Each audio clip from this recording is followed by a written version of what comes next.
दोनों phones Vivo के हैं और कमाल की बात है कि दोनों ही बेकार हैं। जोर जोर से बोल के लोगों को स्कीमें बता दे। और सबसे पहले हम बात करेंगे दोनों स्मार्टफोन्स की डिस्प्ले की।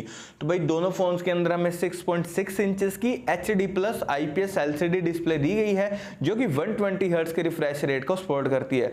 देखिए दोस्तों, दोनों फोन्स की प्राइसिंग है भाई 17,000 रुपए। तो मैं उसके अकॉर्डिंग आपको बताऊंगा दोनों फोन्स की स्पेसिफिकेशन, ठीक है। और सबसे पहले मैं बात करूँ ना डिस्प्ले के बारे में, तो भाई बिल्कुल बेकार वाली डिस्प्ले मिल रही है आपको दोनों फोन्स के अंदर। पता है क्यों? क्योंकि दोनों फोन्स के अंदर हमें सिर्फ HD प्लस डिस्प्ले मिल रही है। यार फोन्स की प्राइसिंग वही 17,000 रुपए, लेकिन डिस्प्ले आपको 5,000 पहले फोन की मिल रही है इन दोनों ही फोन्स में, ध्यान रखिएगा। पैसा बर्बाद। और ऑपरेटिंग सिस्टम की अगर मैं बात करूं तो Y39 यहां पर out of the box Android 15 के साथ में आता है जो कि FunTouch 15 पर बेस्ड है। वहीं दूसरी तरफ Vivo Y29 यहां पर out of the box Android 14 के साथ में आता है जो कि FunTouch 14 पर बेस्ड है। तो देखिए दोस्तों, लेटेस्ट ऑपरेटिंग सिस्टम और लेटेस्ट UI के मामले में यहां पर डेफिनेटली Y39 स्मार्टफोन ही विनर है। और अगर मैं बात करूं चिपसेट की, तो भाई Y39 के अंदर हमें Snapdragon 4 Gen 2 चिपसेट दिया गया जो कि 4 नैनोमीटर टेक्नोलॉजी पर बेस्ड है। यही सेम प्रोसेसर आपको Redmi 14C 5G के अंदर मिल रहा है जिसकी प्राइसिंग है 10,000 रुपए, और ये कहां भाई 17,000 रुपए का फोन। तो आप समझ पा रहे हो किस लेवल की कॉस्ट कटिंग करी गई है। और वहीं दूसरी तरफ Y29 के अंदर हमें Dimensity 6300 चिपसेट दिया गया जो कि 6 नैनोमीटर टेक्नोलॉजी पर बेस्ड है। और भाई साहब ये प्रोसेसर आपको Vivo T3 Lite के अंदर मिल रहा है जिसकी प्राइसिंग है 10,000 रुपए। ये सब क्या देखना पड़ रहा है? तो प्रोसेसर में भी यहाँ इन्होंने ना टॉप की कॉस्ट कटिंग करी है दोस्तों, ध्यान रखिएगा। तो भाई प्रोसेसर के मामले में दोनों फोन बिल्कुल एवरेज हैं। और अगर मैं बात करूं एंटूडू स्कोर की, तो Y39 का आता है भाई 4,30,000 के करीब, वहीं दूसरी तरफ Y29 का आता है 4,05,000 के करीब। तो दोनों का एंटूडू स्कोर भी प्राइस पॉइंट के हिसाब से एवरेज है। और दोस्तों वीडियो के लास्ट में ना मैंने आपको Vivo की तरफ से बढ़िया फोन रिकमेंड करा है भाई, उसे बाय कर लेना, मजा आ जाएगा। और अगर मैं बात करूं स्टोरेज की, तो Y39 के अंदर हमें UFS 3.1 वाली स्टोरेज दी गई है, अच्छी बात है। लेकिन Y29 के अंदर हमें eMMC 5.1 वाली स्टोरेज दी गई है। इसको मैं रिलेटेबल करूं ना, सोचो आपकी 2015 चल रहा है और उसमें आप फोन परचेज कर रहे हो, तो वो स्टोरेज स्पॉट आपको इसमें मिल रहा है Y29 में। और दोनों फोन यहां पर LPDDR4X रैम को सपोर्ट करते हैं। और दोस्तों इस प्राइस पॉइंट के जो बढ़िया फोन्स है ना उनको मैंने टैग कर दिया, वहां से जाकर आप उन्हें परचेज कर सकते हैं।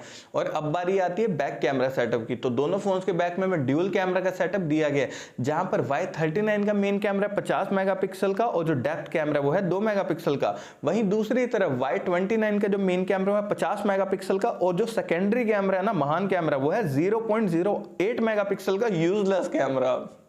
0.08 मेगापिक्सल दे रहे हैं Y29 में हमें, 17,000 रुपए का फोन है, ये हाल है।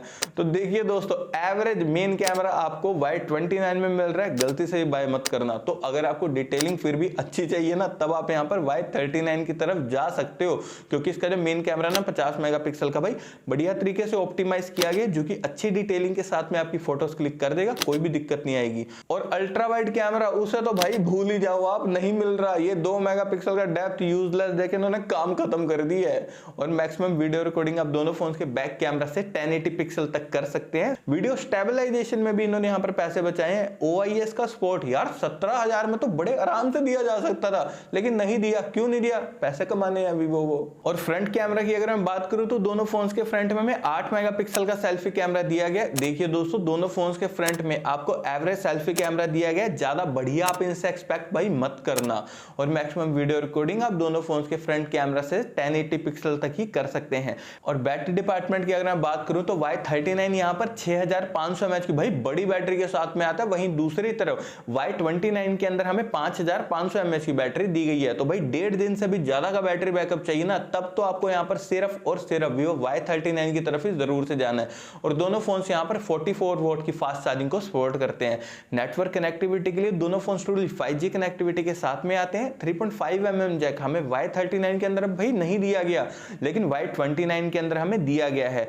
और स्पीकर्स की अगर मैं बात करूं तो दोनों फोन्स यहां पर डुअल स्टीरियो स्पीकर के साथ में आते हैं। और सिक्योरिटी के लिए हमें दोनों फोन्स के अंदर side mounted fingerprint sensor plus face unlock भी देखने को मिल जाता है। और अब लास्ट में हम बात करते हैं प्राइसिंग की। तो दोनों फोन्स के 8 प्लस 128 GB वेरिएंट की प्राइसिंग है 17,000 रुपए। और पॉइंट ऑफ व्यू दूं भाई इन दोनों फोन के लिए, मत बाय करना इन दोनों फोन को, बिल्कुल ही बेकार फोन है भाई। इसकी जगह पर तो आप कहीं घूमने चले जाना, कम से कम मेमोरीज तो बनेंगी। तो दोस्तों अगर आपको बढ़िया फोन बाय करना है ना, ना तो Vivo T4X 5G को बाय कर लो यार, क्या टॉप की डील है वो। अदरवाइज आप Vivo T3 5G को ले सकते हो, 17-18 हजार में काफी आराम से मिल जाएगा और ऑफर में तो 16 हजार में मिल जाएगा। तो भाई वो फोन है, बढ़िया डील है, बेकार फोन है दोनों।